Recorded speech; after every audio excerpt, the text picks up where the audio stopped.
يوميات عائلة غزاوية مع لوزة موزة مصباح مفتاح. تابعونا مع مسلسل عائلة غزاوية على موقع كوكتيل لايف.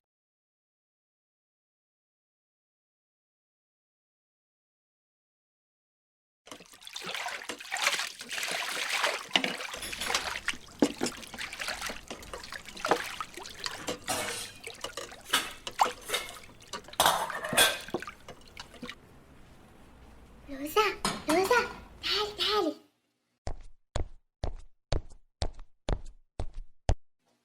شوفي ليش صوتك واطي؟ وطي صوتك. مصباح ومفتاح بيحكوا عليكي، بيقولوا انك شباكة وفسادة ونقلت كلام. انا فسادة؟ اسم الله عليهم الفشلة، ولا مصباح تبع البوانيت. وبتحكي لهم بيزعلوا مني، والله لو ارجيهم. بس تعالي لوزة مفتاح. ايش بدك على هالصبح؟ خير يا ساتر يا رب. انا فسادة ونقالة كلام. ومين حكالك؟ وانت صحيح هيك؟ ليش مستغربة؟ انا بورجيكم، والله لا احكي لبابا خليه يعلمكم الادب. يعلم الأدب لمين يا فاشلة يا ساقطة؟ ولك بس يا لوزة خلص. يعني مش سمعاهم الفشل ايش بيحكوا لي؟ قصر لسانك يا لوزة. والله الحق علينا، سمحنا لك تطول لسانك من أول. موزة أكيد أنت اللي حكيتي لها، فيش غيرك اللي كنت معانا. والله ما كان قصدي احكي لها وتصير مشكلة، لوزة كبرتها. بس عيب عليك يا موزة، هاي حركات ولد. والله لو ارجيكم بس يجي بابا. عاجبك هيك يا موزة؟ ارتحتي هيك؟ فسدتي بيناتنا؟ والله ما كان قصدي، انا اسفة، والله ما كان قصدي.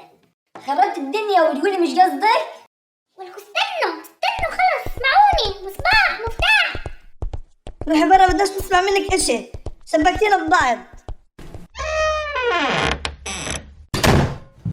مالك يا موزة مش على بعضك؟ وين سرحانة؟ ولا حاجة، فيش اشي. وين اخواتك؟ ليش ملهمش حس؟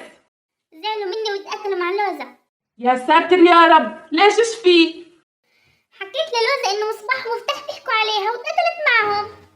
ليش يا موزة بتعيد الكلام؟ مش عيب عليكي؟ والله ما كنت اعرف انهم راح يتقاتلوا مع بعض. يما اللي بيعيد الكلام بحرق قلب صاحبه وعمره ما بيريحه، ولازم يتوجه ويصير مشاكل. إيه ماما والله حسيت بغلط وندمانة. موزة لازم الواحد يحافظ على كلام الناس اللي بتثق فيه وما يحكي لحلا. طب العمل هالقد بدي اصلحهم انا. طب تعالي معي. لوزة تعالي يما صلحي اخواتك، مش قصدهم يحكوا عنك هيك. لا يما مستحيل، بيحكوا عني شباكة وفسادة وساقطة كمان. والله يا اختي ما هو قصدي انا احكي لك هيك وتتزعلوا، خلاص امان عشان خاطري حقك عليا. وانت شو ذنبك؟ انت اللي حكيتي لي، ليش ازعل منك؟ لو ما حكيتلكيش انا كيف كنت رح تعرفي؟ يما انتوا اخوة ومش لازم تتزعلوا، بعدين هاي دايما بيقشوا عليك راسه وبمزحوا معك. عشان خاطري، والله انا حاسه بالذنب ومتضايقه مشان الله. يما وينك يما؟